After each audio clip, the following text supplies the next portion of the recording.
हर हर महादेव। 30 जून 2026 मंगलवार ज्येष्ठ पूर्णिमा मल्ल प्रातः 5 घंटा 37 मिनिट समय पर्यंत रहिब। नक्षत्र पूर्वाषाढ़ा अहोरात्र। सूर्योदय 5 घंटा 12 मिनिट, सूर्यास्त 6 घंटा 24 मिनिट, चंद्रोदय 7 घंटा 49 मिनिट, चंद्रास्त 6 घंटा 36 मिनिट। जमगंड 9 घंटा 9 मिनिट रु 10 घंटा 50 मिनिट, कुलिका काल 12 घंटा 30 मिनिट रु 2 घंटा 10 मिनिट, दुर्मुहूर्त 8 घंटा 29 मिनिट रु 9 घंटा 22 मिनिट एवं 11 घंटा 27 मिनिट रु 12 घंटा 9 मिनिट। शुभ मुहूर्त अभिजित मुहूर्त 12 घंटा 3 मिनिट रु 12 घंटा 57 मिनिट, कुलिका काल 1 घंटा 28 मिनिट रु 3 घंटा 15 मिनिट, ब्रह्म मुहूर्त 4 घंटा 12 मिनिट रु 5 घंटा 24 मिनिट।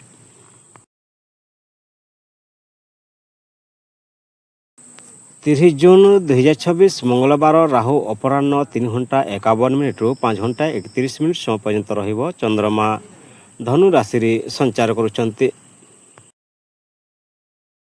21 जून 2026 रे मंगल ग्रह वृष राशि प्रवेश करिछन्ति एवं 2 अगस्त 2026 पर्यंत सेठारे विराज करिवे।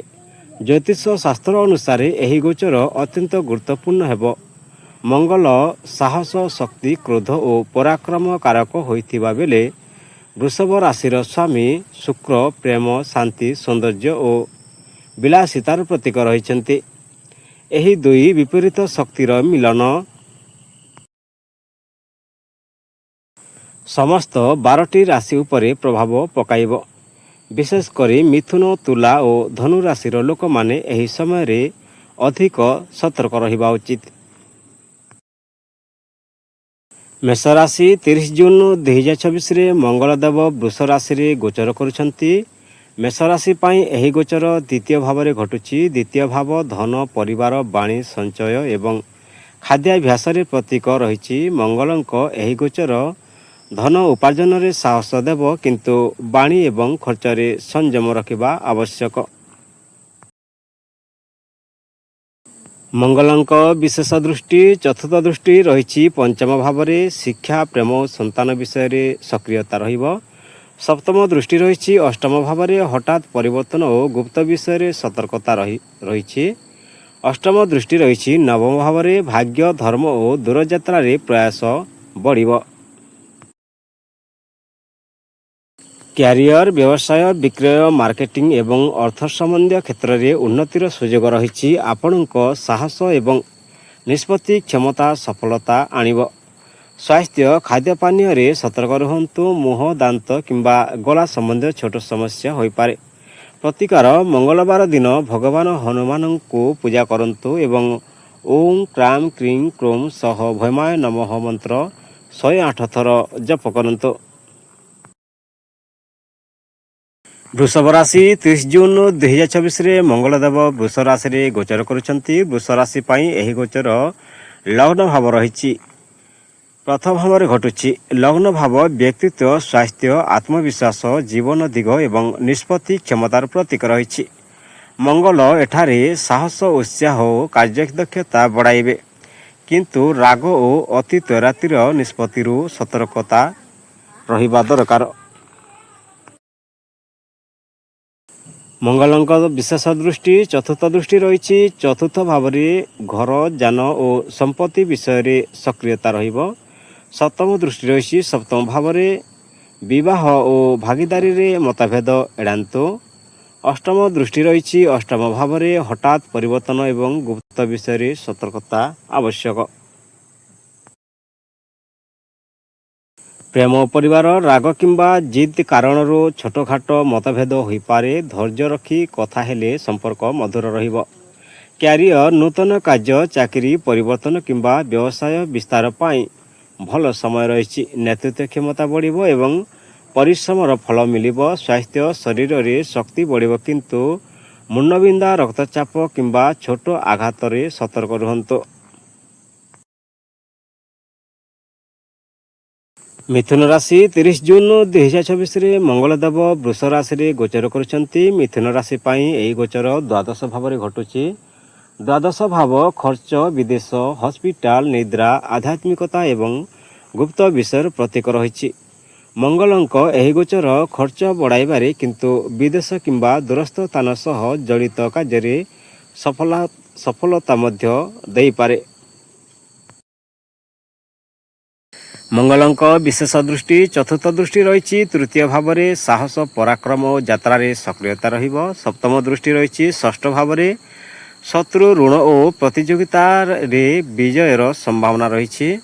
ଅଷ୍ଟମ ଦୃଷ୍ଟି ରହିଛି ସପ୍ତମ ଭାବରେ ବିବାହ ଓ ଭାଗିଦାରୀରେ ଧୈର୍ଯ୍ୟ ରଖିବା ଆବଶ୍ୟକ।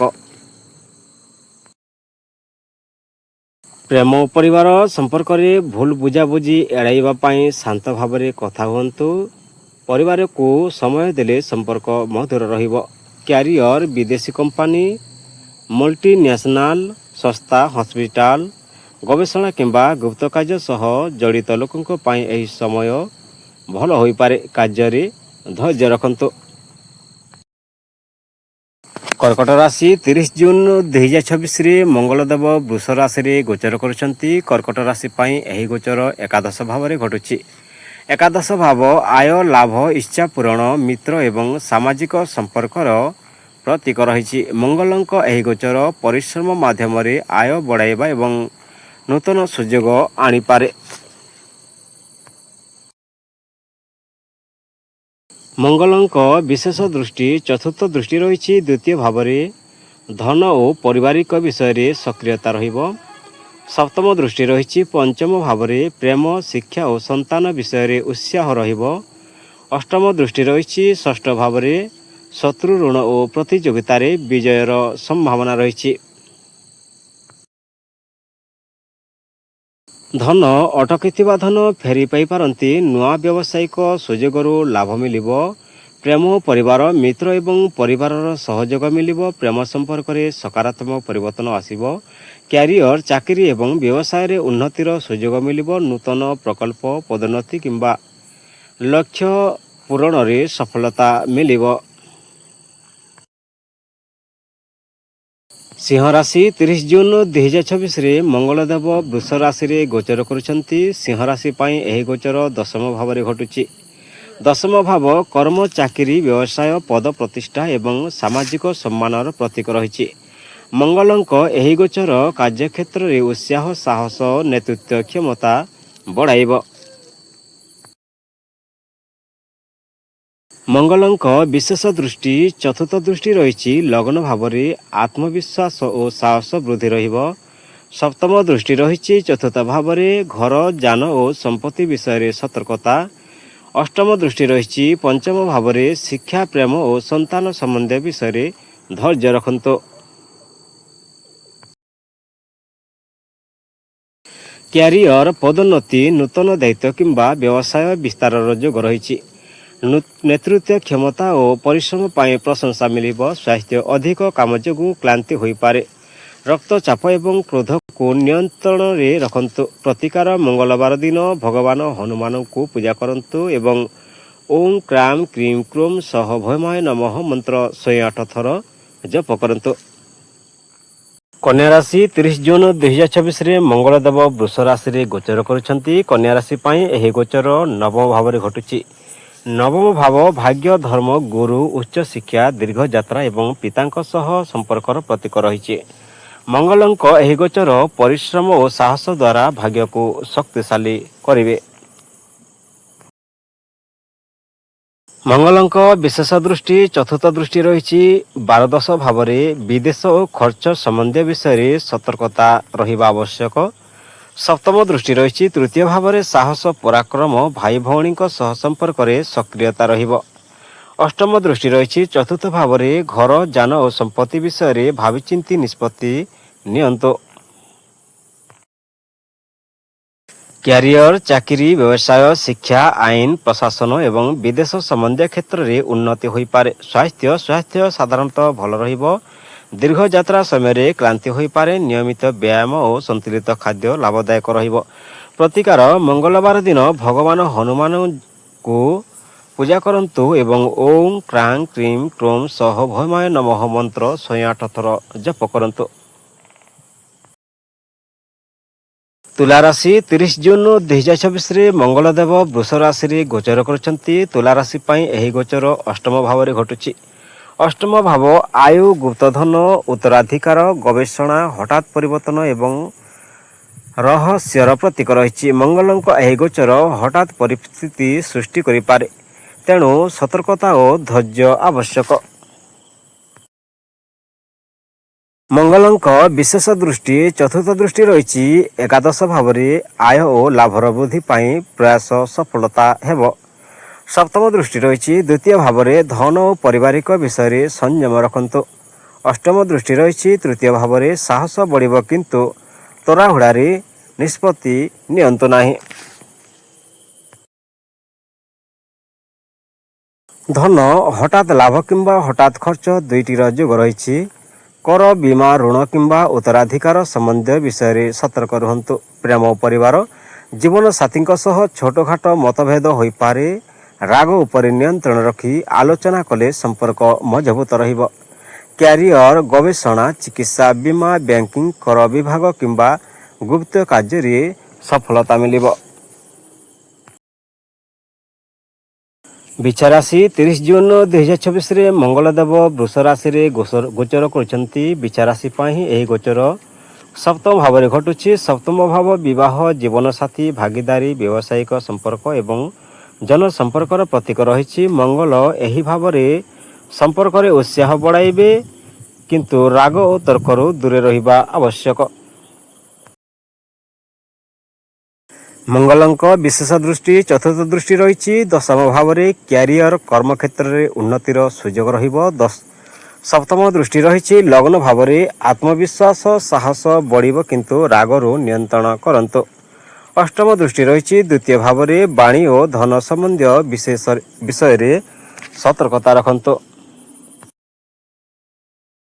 ପ୍ରେମ ଓ ପରିବାର ଦାମ୍ପତ୍ୟ ଜୀବନରେ ଛୋଟଖାଟ ମତଭେଦ ହୋଇପାରେ। ପ୍ରେମ ସମ୍ପର୍କରେ ଧୈର୍ଯ୍ୟ ଏବଂ ବୁଝାମଣା ରଖିଲେ ସମ୍ପର୍କ ମଜବୁତ ହେବ। କ୍ୟାରିୟର, ବ୍ୟବସାୟ, ମାର୍କେଟିଂ, ଆଇନ, ପରାମର୍ଶ ଏବଂ ଭାଗିଦାରୀ କ୍ଷେତ୍ରରେ ଉନ୍ନତିର ସୁଯୋଗ ରହିଛି। ତରାହୁଡ଼ାରେ କୌଣସି ଚୁକ୍ତି କରନ୍ତୁ ନାହିଁ।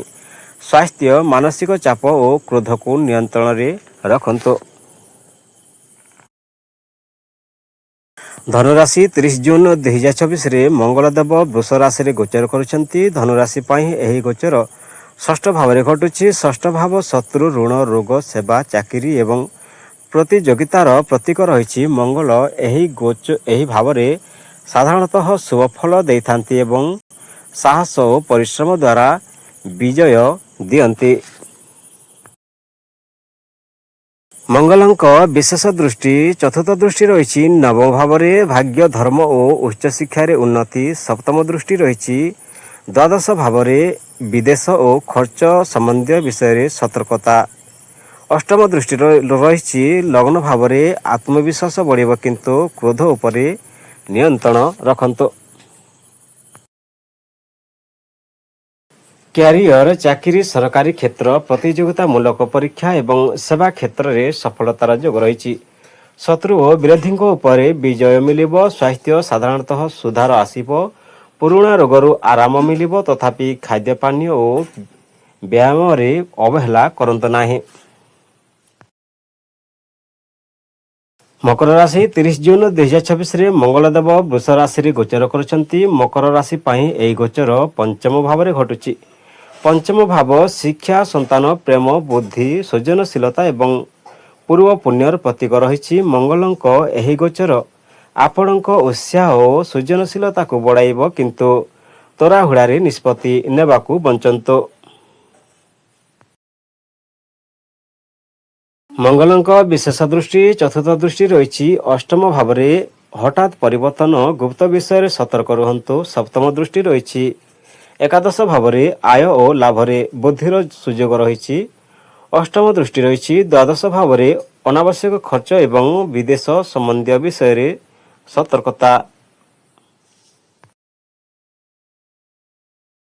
କ୍ୟାରିୟର, ଶିକ୍ଷା, କଲା, କ୍ରୀଡ଼ା, ମନୋରଞ୍ଜନ ଏବଂ ସୃଜନଶୀଳ କ୍ଷେତ୍ରରେ ଭଲ ସୁଯୋଗ ମିଳିବ। ପରିଶ୍ରମର ଫଳ ଧୀରେ ଧୀରେ ମିଳିବ। ପ୍ରତିକାର, ମଙ୍ଗଳବାର ଦିନ ଭଗବାନ ହନୁମାନଙ୍କୁ ପୂଜା କରନ୍ତୁ ଏବଂ ଓଁ କ୍ରାଁ କ୍ରିଂ କ୍ରୋମ୍ ସହ ଭୌମାୟ ନମଃ ମନ୍ତ୍ର 108 ଥର ଜପ କରନ୍ତୁ।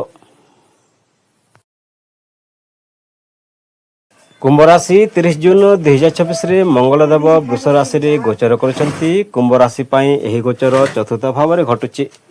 चतुर्थ भाव घर माता जान भूमि संपत्ति सुख एवं मानसिक शांतिर प्रतीक रही। मंगल एठारे सक्रियता बढ़ाइबे किंतु घरोई विषय रे धैर्य रखिबा आवश्यक। मंगलंक विशेष दृष्टि चतुर्थ दृष्टि रही सप्तम भाव रे विवाह और भागीदारी रे सक्रियता। सप्तम दृष्टि रही दशम भाव रे क्यारियर और कार्यक्षेत्र रे उन्नतिर सुयोग रही।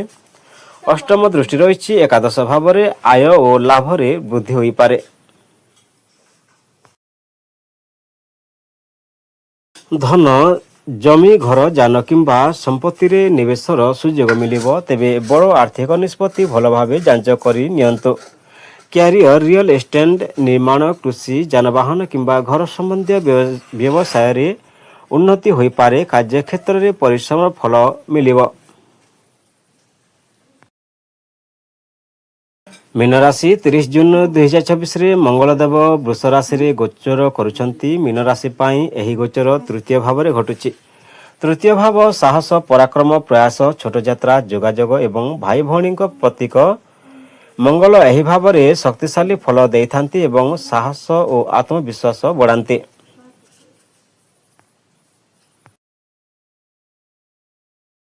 मंगलंक विशेष दृष्टि चतुर्थ दृष्टि रही षष्ठ भाव रे शत्रु ऋण और प्रतियोगिता रे विजय योग रही। सप्तम दृष्टि रही नवम भाव रे भाग्य धर्म और दीर्घ यात्रा रे सक्रियता रही।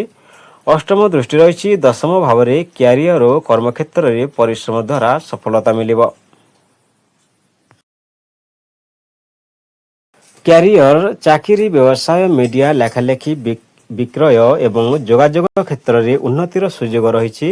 नूतन प्रकल्प रे सफलता मिलिबो। प्रतिकार मंगलवार दिन भगवान हनुमान को पूजा करंतु एवं ओम ट्रां क्रीं क्रोम सह भौमाय नमः मंत्र 108 थर जप करंतु।